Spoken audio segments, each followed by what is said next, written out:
theme over the next few weeks. If you were here last week, we really kind of created the physical and energetic container that we're now, over the next several weeks, going to be nurturing these seeds, really is what they are. They're seeds, I call them, of our greatest creative potential. As we're starting in this new year, this is really kind of the way that I'm offering to you, for all of us, to really kind of position ourselves and to create intention. In Kundalini, all of the work and really the practice is about working from the inside out. So we're going to be working over at least the next 3 to 4 weeks with this one mantra, Sat Nam. There may be others sprinkled in, like today there will be others sprinkled in.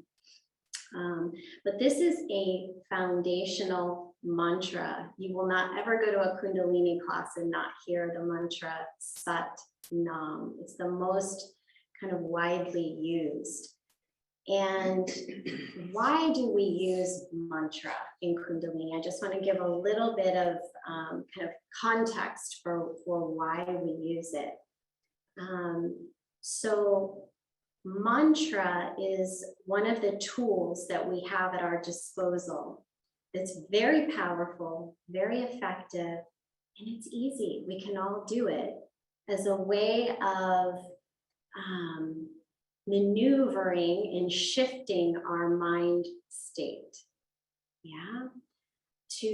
There's this idea that if you can command your mind and your energy, or your mind and your emotions, you can command your life. You have mastery over your mind, you have mastery over your life. Yeah. And so many people on this planet, especially right now, are deeply struggling with mental health issues. And for me, it's what got me into the path and practice of yoga more than 20 years ago.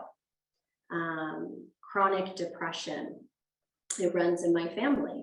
And I was basically told, you're going to take medication, you're going to have to take it for the rest of your life. And that was the wake-up call for me. It said, I don't think so. Like, I think that I'm going to I want to see what the other options are. So that really propelled me on my path of healing. And so I say all of that because these mantras that we have, these are universal sound codes, currents that we're tapping into.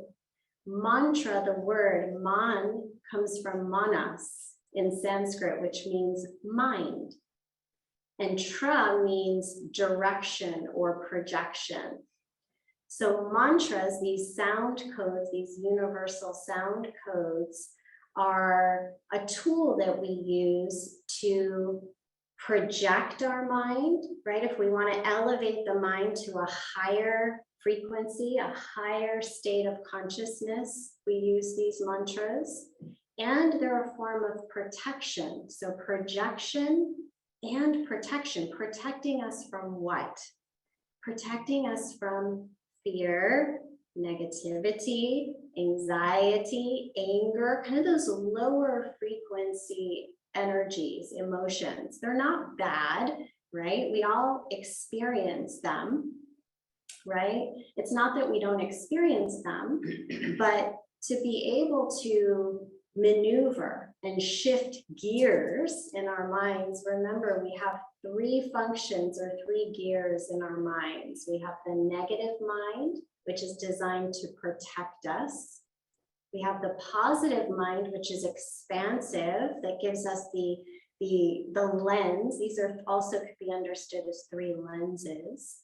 The positive mind, what's the opportunity here? We look for the good, the possibility. And then we have the neutral mind, which is our intuitive mind, our higher mind. So we want to be able to shift gears, right, elegantly and with ease. When you notice, your mind spiraling, going into that downward spiral, it's not only protecting us from our own negative thoughts, patterns, right, but also from the world around us. We're kind of swimming and living in the sea of negativity, if you haven't noticed.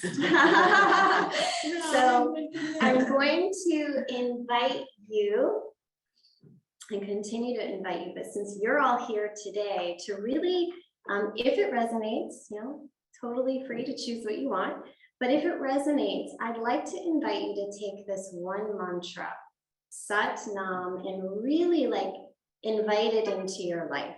Okay, because you have to develop a relationship with these mantras. And I love this one because it's simple. Anybody can say it, anybody can do it, right?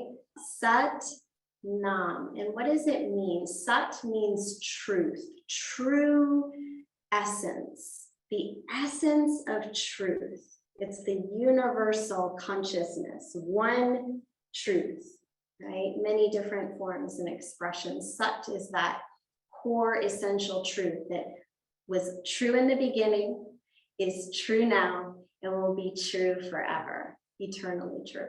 Sat. And Nam means name or identity.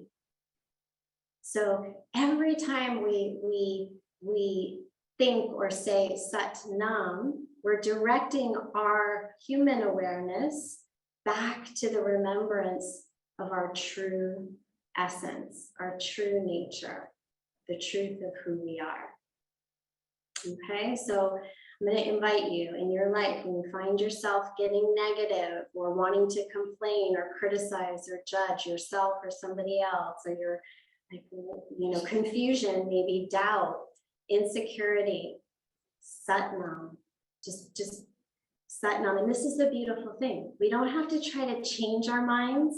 We don't have to try to stop the flow of thoughts that are going to be continuous, because that's the nature of the mind, to be continually producing thoughts. We don't have to change it. All we do as yogic practitioners is we take hold of the mantra, one thought. That's a lot easier, right? Than trying to control, all of the other thoughts. One thought, Sat Nam, Sat Nam, Sat Nam, Sat Nam. So we're going to work with it very intimately today. And again, in the next few weeks, we're going to keep working with it. But again, I invite you to take it into your life. Sat Nam is called a bij mantra, a seed mantra. So within the seed is encoded the knowledge of the fully grown tree. Right? You think of the acorn, contains all of the genetic information to be a fully grown oak tree. Sat Nam, right? This mantra contains all of the knowledge of your divine essence, the truth of who you are as divine consciousness, that we are here, our souls are here to realize, to actualize, and to make manifest in the world. So we're going to nurture our Sat Nam seeds. Okay?